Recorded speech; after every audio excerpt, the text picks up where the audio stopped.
Olá, tudo bem?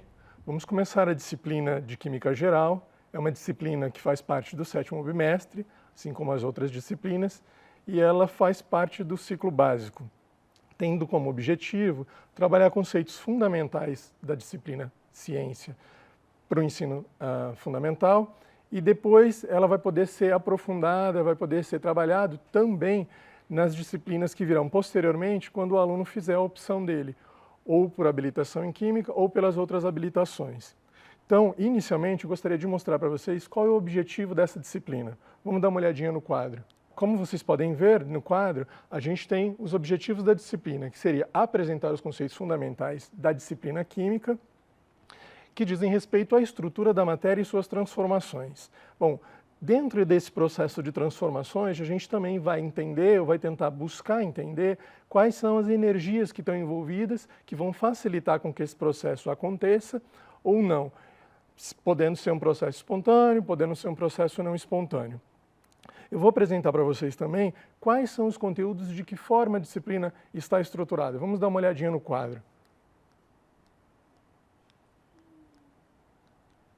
Bom, ela está organizada com 9 temas. No primeiro tema, como a gente pode ver, são os fundamentos. São conteúdos que a gente vai acabar revisando aqueles conteúdos que vocês viram desde o ensino fundamental e também do ensino médio. Para o tema 2, a gente tem o tema Transformações Químicas. Nas transformações, nós vamos estudar os processos que acontecem, fundamentalmente as reações químicas e as energias envolvidas nesses processos. Terminado o tema 2, a gente vai para o tema 3, que são as estruturas da matéria. Então, nesse tópico, nós vamos tentar entender submicroscopicamente, melhor assim dizendo, como é que essas coisas acontecem em nível atômico-molecular, para que a gente possa entender todas as coisas que a gente vê no dia a dia, os fenômenos no nível macroscópico, que são as coisas que a gente pode ver, que a gente pode tocar, que são palpáveis. De posse desses conceitos de estrutura da matéria, nós vamos para o tema 4, que são as interações e o estado da matéria. Então, de que forma essas partículas no nível subatômico, no nível submicroscópico, elas vão interagir, elas vão ocasionar mudanças de estado de agregação, transformações de processos e tudo mais. O tema 5, a gente vai abordar as soluções. Dando continuidade nas aulas, durante as 7 semanas que nós temos para o curso, nós vamos ter no tema 6 as reações reversíveis, irreversíveis e também já algumas noções de equilíbrio químico. Como eu disse para vocês, muitos desses temas, dessas palavras aqui, vocês já viram lá no ensino médio, Mas é importante a gente revisar para ter isso tudo muito bem consolidado, muito bem esclarecido, de modo que a gente possa agora aprofundar nos temas e, de alguma maneira, vocês tenham uma compreensão melhor, visto que a carreira de vocês se destina a formar professores, quer seja para atuar em ciências no ensino fundamental ou química propriamente dita, também no ensino médio. Depois da introdução dos conceitos de equilíbrio químico, a gente vai abordar o caso específico da água. Então, é o equilíbrio iônico da água e a questão do potencial hidrogênio iônico, o pH, Ainda mais numa cidade como essa, quais são as influências desses conceitos para que a gente possa entender os fenômenos que acontecem no dia a dia. Quando terminar o tema 7, a gente vai para mais 2 temas para poder finalizar esse módulo e vai iniciar com a questão da cinética química. Lembra que eu tinha dito lá nos temas anteriores que a gente ia falar das reações, dos processos de transformação. Esses processos eles acontecem em função da energia e também do tempo. Então, em função do tempo, a gente vai abordar a cinética química, que vai estudar as velocidades e os tempos dessas reações, desses processos que acontecem. E também tentar contextualizar, buscar situações do dia a dia, do cotidiano, onde a gente pode encontrar esses conceitos e de forma que você, como um professor, possa abordar de uma forma menos mecânica, menos decorada lá na escola, para convencer o seu aluno a estudar química. E terminando esse módulo, essa disciplina de Química Geral, a gente vai ter, então, no tema 9, Eletroquímica. Então, são fundamentalmente as reações químicas que acontecem com equações de óxido-redução, de redução e tudo mais. Bom, uma outra coisa que eu gostaria de chamar a atenção para vocês, agora que a gente já mostrou todo o conteúdo que a gente vai trabalhar, é a maneira com a qual a gente pode tentar pensar e organizar a lógica desse estudo. Então, para cada uma dessas videoaulas, é importante que, no final dela, vocês possam assistir uma vez, assistir duas vezes, tome nota durante as videoaulas. Vocês perceberam que o nosso tempo é curto, o conteúdo é muito grande. Então, é muito importante que, após cada aula, que vocês tomaram nota, que vocês possam aprofundar. E aí vocês vão fazer esse aprofundamento, levando em consideração aqueles materiais que foram sugeridos para estudo, né, de acesso obrigatório. Lembrando que lá vão estar disponíveis vídeos, outros textos de aprofundamento do conteúdo, mas também, como a gente tem que levar em consideração que esse curso é um curso para formar professores, a gente vai disponibilizar e vai sugerir já alguns materiais, alguns artigos, principalmente, com os quais vocês possam se apropriar de estudos que são feitos na área de pesquisa em educação, ensino de ciências. Quais as principais ou as maiores dificuldades que os alunos têm para entender esses conteúdos, né? Outras possibilidades de abordagem através de experimentos, utilizando softwares, utilizando qualquer outro tipo de recurso com que a gente possa fazer com que esse aluno se aproprie desses conceitos e aprenda, de novo, reforçando, não de uma maneira mecânica para decorar, mas fundamentalmente que ele entenda os conceitos e que ele possa aplicar esses conceitos para resolver exercícios, para situações do cotidiano, situações problema, né, que ele depara aí na vida dele. Um outro aspecto muito importante é que, além desse material indicado ou sugerido para que você faça um aprofundamento nessa disciplina, nesses conteúdos que são abordados na videoaula, também é disponibilizado um outro material, vamos dizer assim, complementar, que não quer dizer que você não deva. Apesar dele não ser de uso obrigatório, ele vai tentar trazer outras situações, outros contextos, nos quais você pode identificar a aplicação desses trabalhos ou relações dele com situações como, por exemplo, um acidente ambiental ou problema de desenvolvimento de novas tecnologias, de novos compostos, de maneira com que a gente possa sempre ir agregando informações de modo que você consiga conciliar esses conceitos e esses conteúdos.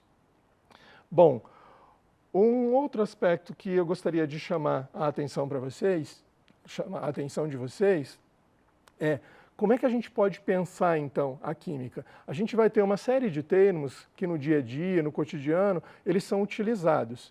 Mas nem sempre o termo que você usa no cotidiano vai ser um termo que faz sentido, pensando agora cientificamente, pensando agora quimicamente. Por exemplo, pensando em matéria, se você perguntar para as pessoas o que é matéria e tudo mais, elas vão dizer que tudo é matéria, né? Então, eu sou matéria,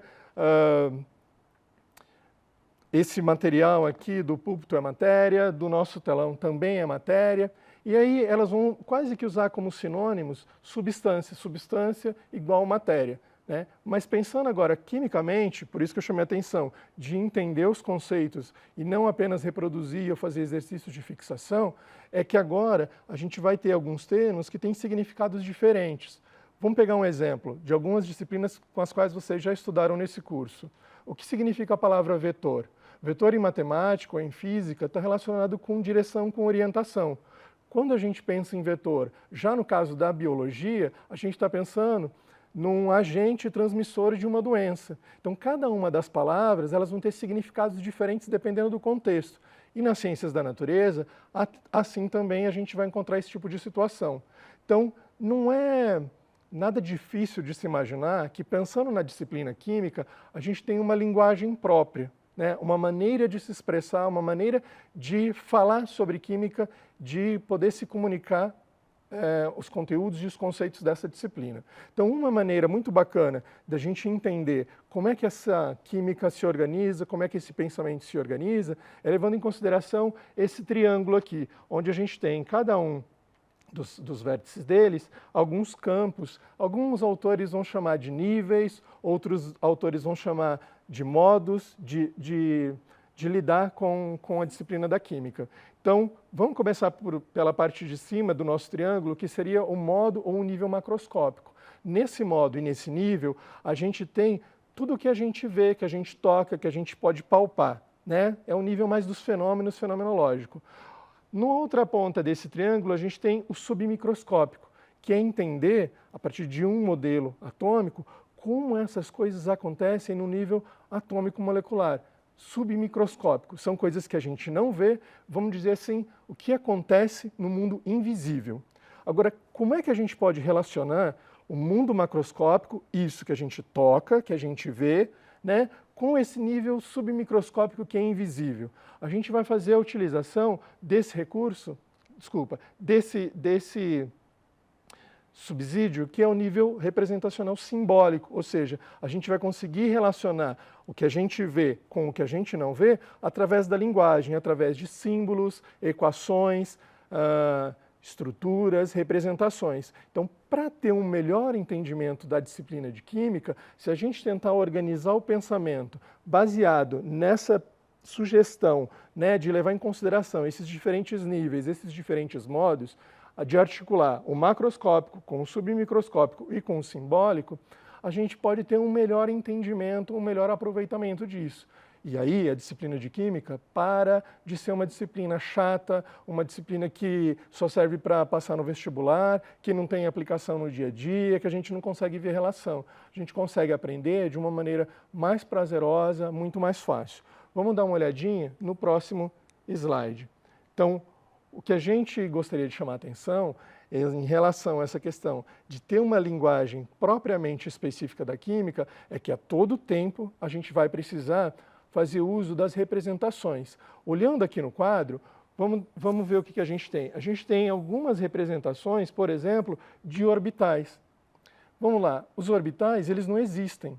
Eles são equações matemáticas, são funções, né? E através da sua representação gráfica a gente pode visualizar isso. Por que eu estou chamando a atenção? Porque às vezes isso vai aparecer no livro didático ou no material da internet, em animações, em simulações, e as pessoas acabam confundindo a representação com o fenômeno real, né, do mundo macroscópico. Então isso precisa estar bem claro, para não achar que quando a gente olha com uma lupa, a gente está vendo átomo, está vendo a estrutura das moléculas. A outra questão é que para poder entender então essas coisas que a gente não vê, que está num modo, vamos dizer assim, invisível, a gente recorre aos modelos, né, que são proposições para poder explicar esses fenômenos. O que a gente vê no dia a dia, a gente pode descrever, mas é difícil explicar. Então a gente precisa recorrer ao nível submicroscópico, usar, né, desse tipo de recurso de representações, de outras maneiras de expressar, para poder fazer uma melhor para ter um melhor entendimento, né? E não apenas descrever aquilo que eu estou vendo, mas de fato entender o que está acontecendo. Vamos dar uma olhadinha então, né, no próximo slide. Bom, já falei para vocês que essa disciplina é uma disciplina de Química Geral. Fundamentalmente, ela visa discutir e abordar aspectos e conceitos básicos, fundamentais. Então, alguns autores eles vão classificar a disciplina de Química como Química Pura e Química Aplicada. Para a Química Pura, seria o estudo, então, de compostos orgânicos e inorgânicos e os métodos que são empregados, né, nesse estudo. A Química Aplicada já tem uma interface muito mais voltada para o cotidiano, para situações nas quais a gente se depara na nossa vida, né, a todo momento. Então, seria a aplicação de procedimentos da química pura para resolver problemas de diferentes áreas. Vamos dar uma olhadinha, né, em algumas das principais áreas. Eu destaquei 4, né, em geral, na maior parte dos livros, eles vão apresentar esses 4 ramos aqui, considerando a química orgânica, que seria a química que vai privilegiar ou vai focalizar nos estudos do carbono, lembrando que inicialmente as pessoas imaginavam que o estudo do carbono ele era um estudo voltado para moléculas e compostos produzidos ou sintetizados, né, de organismos vivos. E isso, ao longo do tempo, como a gente vai ver, né, em função dos estudos que foram feitos, ele cai por terra, por água abaixo. A outra parte é a química inorgânica, que seria, então, um estudo, lembrando lá da tabela periódica que vocês estudaram no ensino médio, todos aqueles outros elementos que compõem essa tabela, que não o carbono. A físico-química vai estudar os princípios, os modelos, os processos, os mecanismos e tudo mais. A química analítica, então, seria o estudo de técnicas empregadas para que a gente possa identificar e caracterizar e mensurar essas diferentes substâncias.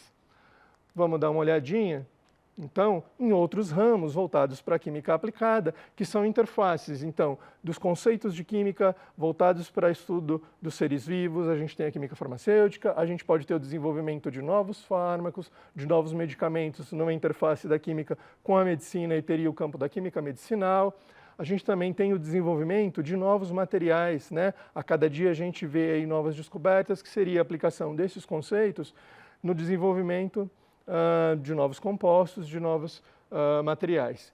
E também, dentre outras, né, só chamando um pouco a atenção, para a química ambiental, né? Ainda mais nesse momento que a gente tem tanta discussão de emissão de poluentes, de redução de emissão de combustíveis fósseis, né, a utilização dele, dentre outras possibilidades. Então, a gente vai terminar a nossa aula de hoje, a introdução, com essa finalização da apresentação dos diferentes campos que podem compor ou de interfaces com a química, e na aula que vem a gente vai começar a estudar um pouquinho as propriedades gerais da matéria, ou seja, como é que a gente vai começar a relacionar essas coisas que a gente vê, que a gente toca, que a gente observa com as representações. Então, bons estudos e até a próxima aula.